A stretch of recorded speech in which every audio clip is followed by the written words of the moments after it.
Merci beaucoup, Madame la Présidente. Monsieur le ministre des Finances et du Budget, le 166e député de l'Assemblée, un homme brave et courageux, Monsieur le ministre Ngoulay Diadjefal. Monsieur le ministre de la Santé et de l'Action sociale, Monsieur le ministre du Travail, du dialogue social en relation avec les institutions. Madame la ministre, nous vous félicitons par rapport à cette confiance renouvelée du président de la République, son Excellence Macky Sall. Le président de la République qui a fait d'énormes réalisations, il faut les louer. Beaucoup de réalisations dans le domaine de la santé. Tout à l'heure, le président Diouf Sarr, que je félicite, que je remercie au passage, l'a évoqué. Des hôpitaux de dernière génération, des réalisations que nul président n'a jamais fait au Sénégal. Il faut le saluer. Madame le ministre, par la même occasion, je remercie Monsieur le Président, le ministre Abdoulaye Diouf Sarr, pour l'octroi, la dotation du scanner à l'hôpital régional de Kolda, une vieille doléance des populations qui en souffraient tellement. Mais c'est devenu une vieille doléance pour les populations du Fouladou. Madame le ministre, parlant de l'hôpital régional de Kolda, il est temps qu'on pense à la délocalisation de cet hôpital, l'hôpital régional de Kolda. Il faut qu'on pense à le délocaliser dans un autre site parce que le site là où il est, c'est une rizière. Donc, quels que soient les investissements que nous allons faire dans cet hôpital, les eaux vont envahir l'hôpital. Et c'est du gâchis, des murs qui tombent, du matériel qui s'inonde. Donc, il faut penser dès à présent, je pense, à délocaliser cet hôpital et à l'élever au niveau 3. L'hôpital régional de Kolda est à vocation sous-régionale. Donc, il dépasse loin la région de Kolda. Il y a les deux Guinées qui fréquentent l'hôpital. La Guinée-Bissau, la Guinée-Conakry, la Gambie qui fréquentent l'hôpital régional de Kolda, en plus des populations du Fouladou. Donc, on doit avoir un hôpital de niveau 3 pour pouvoir prendre en charge certaines pathologies et éviter surtout les évacuations vers Dakar qui coûtent très cher aux populations et qui ne sont pas à la portée de tout un chacun. Madame la ministre,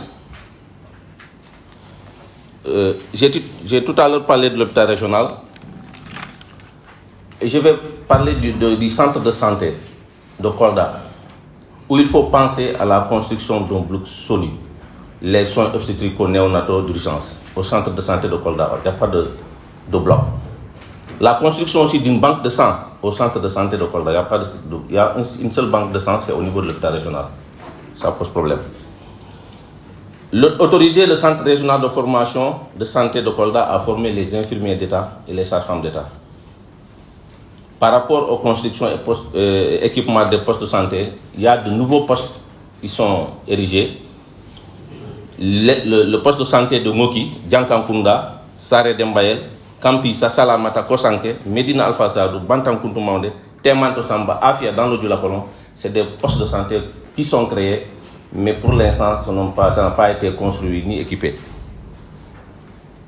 Madame le ministre, il faut aussi penser à la dotation d'ambulance. La dotation d'ambulance dans la commune de Thiéty, Mampatim, Medina Chérif, Salikenye, Sarioba, Giroyoro, Medina Elat, Charibidi, Djoulakolon, Tankanto, c'est des postes de santé qui n'ont pas d'ambulance. Monsieur le ministre, l'érection du poste de santé de Dabo en centre de santé. Dabo est un carrefour régional. C'est là où le président de la République a commencé la boucle du Fouladou. Elle démarre à partir de Dabo, va à Fafakuru et à Medina Yoro. Dabo est au centre de la région de Kolda.